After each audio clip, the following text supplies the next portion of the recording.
Ladies and gentlemen, our favorite reality show / sports docu-series, Drive to Survive, is back for a 5th season. And in this video, I'm gonna take you through the juiciest moments that I cannot wait to see Netflix producers work their magic on.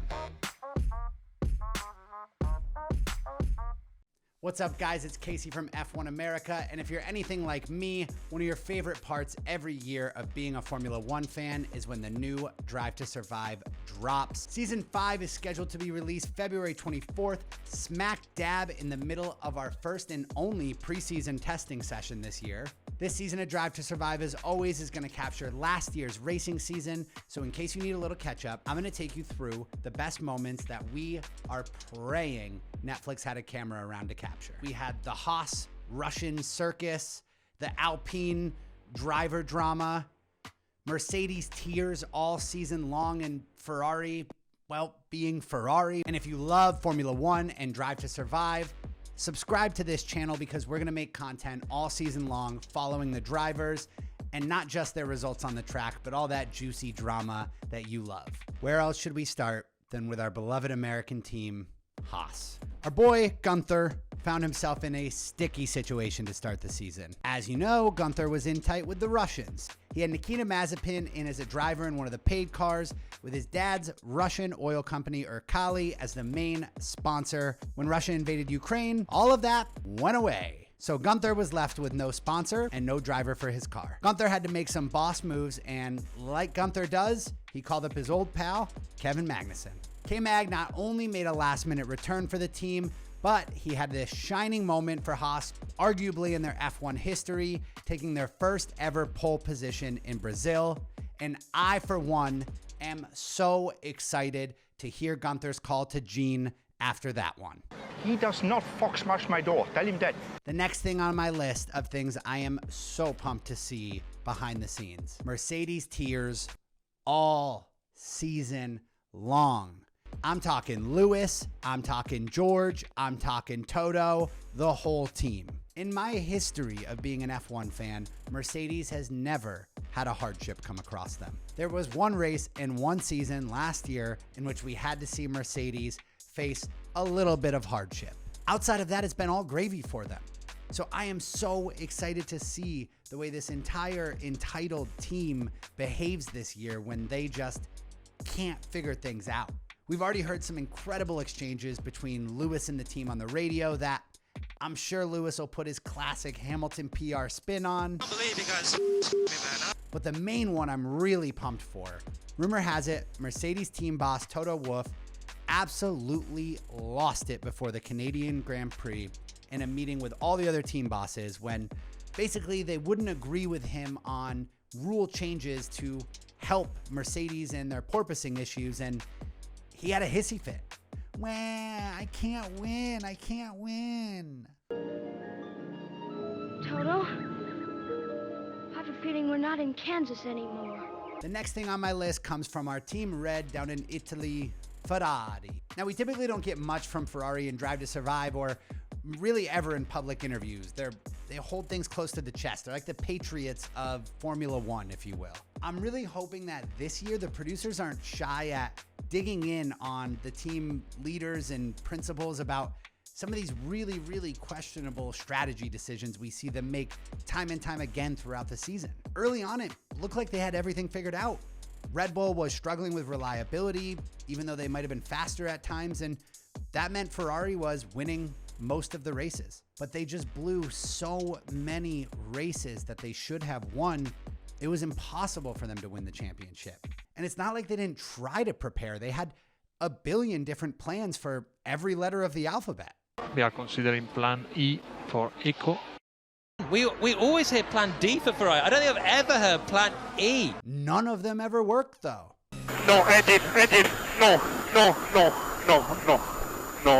And as we now know, this season would see the end of it for Mattia Binotto, who I, for one, am going to be really sad to see go. He's just such a cute, funny little man who really just kind of seemed in over his head when it came to being the team principal for F1 Ferrari's team.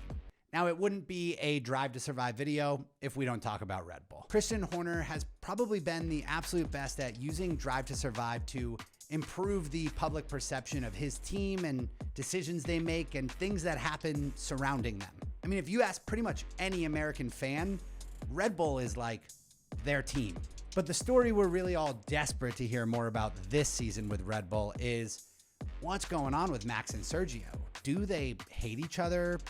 Are they at the least angry or upset with each other? Did Sergio actually crash on purpose in Monaco to ruin Max's qualifying session? And maybe even more importantly than that is, did Max actually sandbag Sergio because he thought that? I told you already last time, you guys don't ask that again to me, okay? Are we clear about that? We're also gonna get to see F1 bring sanctions down on Red Bull for budget issues last year.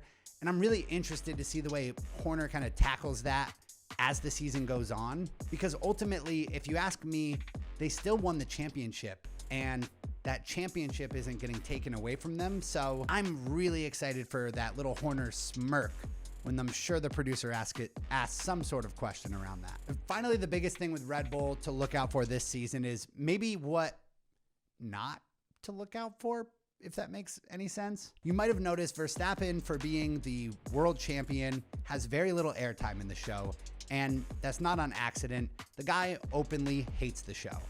Last year, he went as far to blast the show as being fake, saying it creates fake rivalries among drivers and dramatizes everything. Max, welcome to TV, man.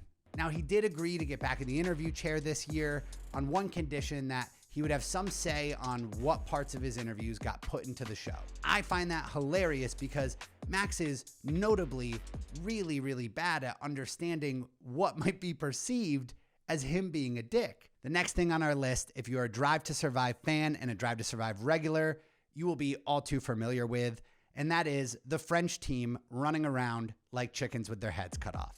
You may remember them as Renault.